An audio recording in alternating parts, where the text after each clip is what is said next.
ગુજરાત સરકારના કૃષિ કલ્યાણ અને સહકાર વિભાગ દ્વારા સમગ્ર રાજ્યની 17 મહાનગરપાલિકામાં 2 દિવસ માટે મિલેટ મહોત્સવ અને પ્રાકૃતિક ફાર્મર માર્કેટ એનો શુભારંભ આજે વઢવાણનો ઐતિહાસિક હવા મહેલના પ્રાંગણમાં કરવામાં આવ્યો છે।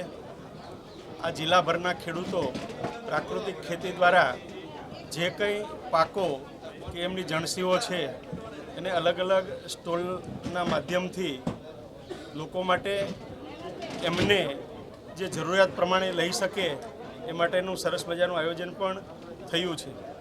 ગુજરાત સરકાર ખેડૂતો માટે ખેડૂત સમૃદ્ધ બને, ખેડૂતની ખેતી સમૃદ્ધ બને એ માટે અનેક યોજનાઓ લાવી અને ખેડૂતને મદદરૂપ બની રહી છે। રાજ્યના માનનીય મુખ્યમંત્રી શ્રી ભૂપેન્દ્રભાઈ પટેલ સાહેબે પણ વર્ચ્યુઅલી રીતે આજે મિલેટ મહોત્સવ અંતર્ગત આપણને સૌને હૃદયપૂર્વકની શુભકામનાઓ પાઠવી છે।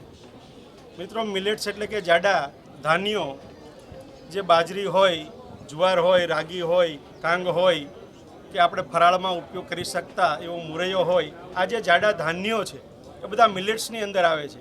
આજે ગુજરાતમાં પણ મેદસ્વીતા મુક્ત ગુજરાત બને એના માટેની ઉજવણી થઈ રહી છે।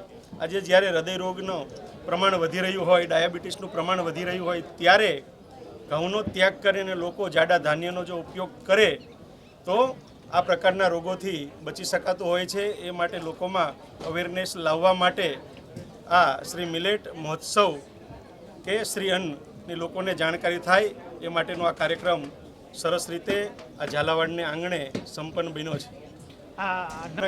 મહાનગરપાલિકા દ્વારા આજે 9.35 કરોડના ખર્ચે વિવિધ વિકાસના કામોનું ખાતમુહૂર્ત થયું છે।